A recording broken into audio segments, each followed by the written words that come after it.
नमस्कार दोस्तों, स्वागत है आप सभी लोगों का इंडियन फ्लाइंग के आज की इस नई वीडियो में। रोजाना की तरह हम फिर से आप सभी लोगों के लिए एयरलाइंस और ट्रैवल से कुछ जरूरी और काम की खबरें लेकर आ चुके हैं। तो दोस्तों, पहली खबर यहाँ पर मुंबई एयरपोर्ट को लेकर आ रही है। आप में से बहुत सारे लोग मुंबई एयरपोर्ट को लेकर सवाल पूछ रहे थे। तो दोस्तों, आपको बता दें कि यदि आप दुनिया के किसी भी देश से ट्रैवल करके मुंबई एयरपोर्ट पर आते हैं तो वहाँ पर आपको कंपल्सरी क्वारंटीन में रहना पड़ेगा। ये इंस्टीट्यूशनल क्वारंटीन आपका 7 दिन का रहने वाला है। यदि आप मुंबई एयरपोर्ट पर ट्रैवल करने वाले हैं तो सबसे पहले आपको एयर सुविधा पोर्टल पर जाकर अपनी कोरोना वायरस का नेगेटिव रिपोर्ट अपलोड करना पड़ेगा। और इसके बाद यदि आप मुंबई एयरपोर्ट पर आते हैं तो मुंबई एयरपोर्ट पर आने के बाद आपको 7 दिन इंस्टीट्यूशनल क्वारंटीन में बिताना पड़ेगा। उसके बाद ही आपको अपने घर जाने दिया जाएगा।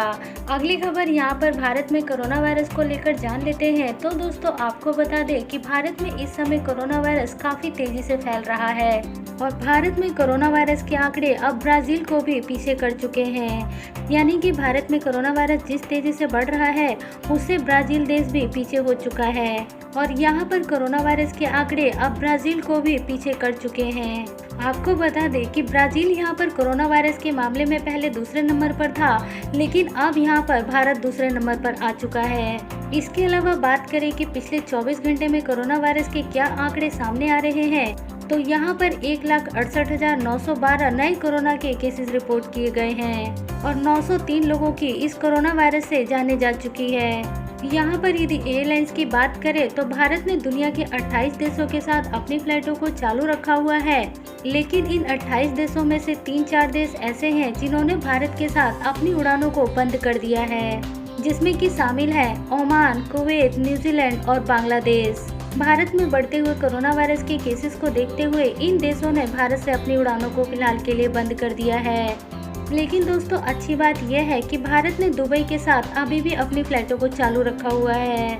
तो यदि आप दुनिया के किसी भी देश में ट्रैवल करना चाहते हैं और भारत से सीधी उड़ानें उस देश के लिए नहीं जा रही है तो आप वाया दुबई होकर उस देश में आसानी से ट्रैवल कर सकते हैं। इसके अलावा दोस्तों, अगली खबर यहाँ पर दिल्ली एयरपोर्ट को लेकर जान लेते हैं। यदि आप दिल्ली एयरपोर्ट पर ट्रैवल करने वाले हैं तो यहाँ पर आपका रैंडम बेसिस पर कोरोना वायरस का टेस्ट किया जा रहा है। जैसे कि यदि आप ग्रुप में ट्रैवल कर रहे हैं तो आपके ग्रुप में से किसी भी एक व्यक्ति को लेकर दिल्ली एयरपोर्ट के अधिकारियों के द्वारा कोरोना वायरस का टेस्ट किया जाएगा।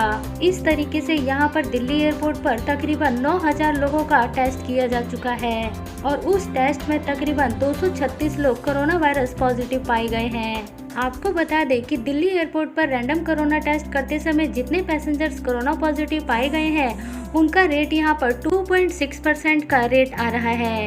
यानी कि इसका मतलब ये है कि हर 100 में से 3 पैसेंजर्स कोरोना वायरस पॉजिटिव पाए जा रहे हैं। इसके अलावा दोस्तों, यहाँ पर कोरोना वायरस की रिपोर्ट की हुई जानकारी ले लेते हैं। तो यदि आप भारत के किसी भी एयरपोर्ट पर ट्रैवल करने वाले हैं तो आपको अपने साथ कोरोना वायरस का नेगेटिव रिपोर्ट लेकर ट्रैवल करना जरूरी हो गया है।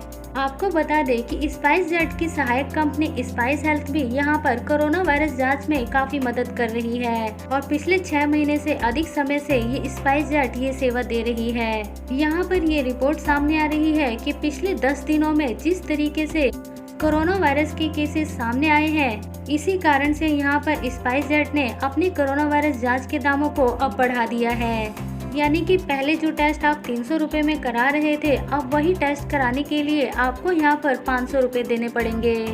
लेकिन यही टेस्ट यदि आप स्पाइस जेट की सहायक कंपनी से करवाकर स्पाइस जेट की फ्लाइट से ही ट्रैवल करेंगे तो ये टेस्ट आपका 300 रुपए का पड़ जाएगा।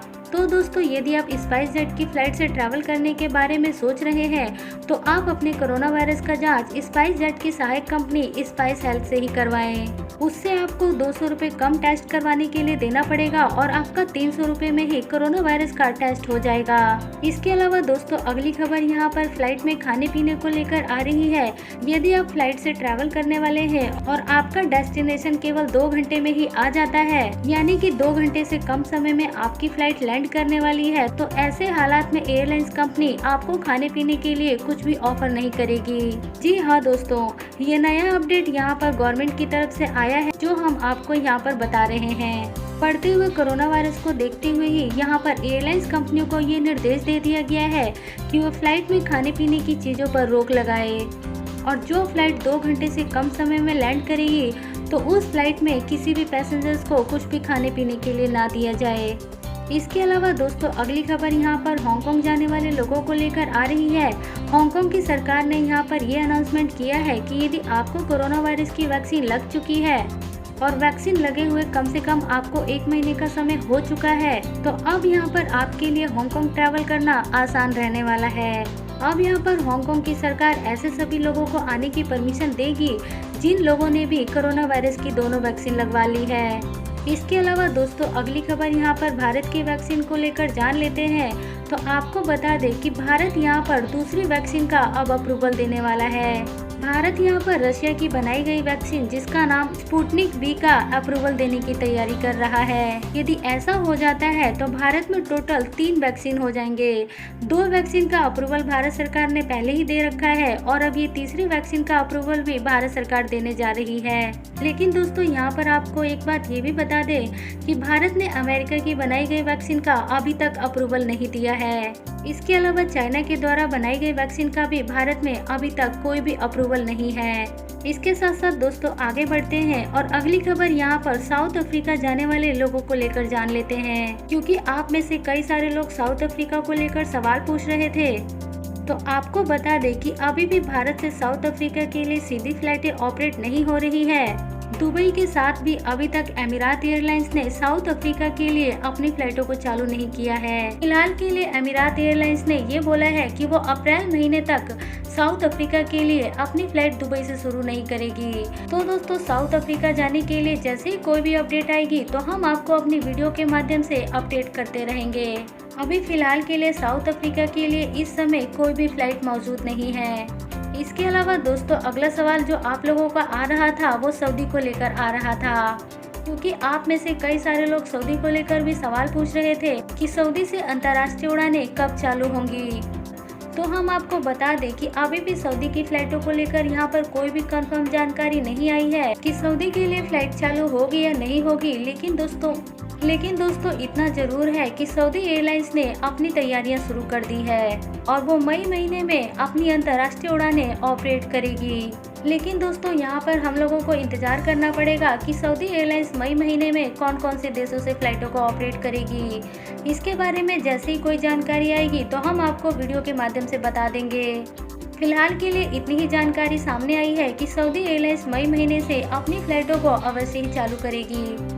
इसके अलावा दोस्तों आप में से कई सारे लोग वियतनाम को लेकर भी सवाल पूछ रहे थे।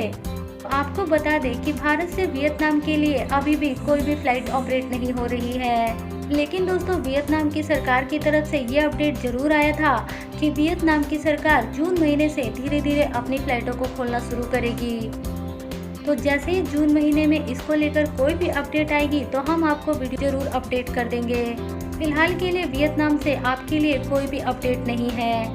तो दोस्तों आज की इस वीडियो में फिलहाल इतना ही रखते हैं। यदि आप दूसरे देशों में ट्रैवल करने वाले हैं और आपके कुछ सवाल हैं तो आप कमेंट्स बॉक्स में हमसे सवाल पूछ सकते हैं। हम रेगुलर बेसिस पर आप सभी लोगों के सवाल अपनी इस वीडियो में लेते रहेंगे और आपको समय पर अपडेट करते रहेंगे। आज की इस वीडियो में फिलहाल इतना ही। अपना कीमती समय देने के लिए आप सभी का बहुत बहुत धन्यवाद।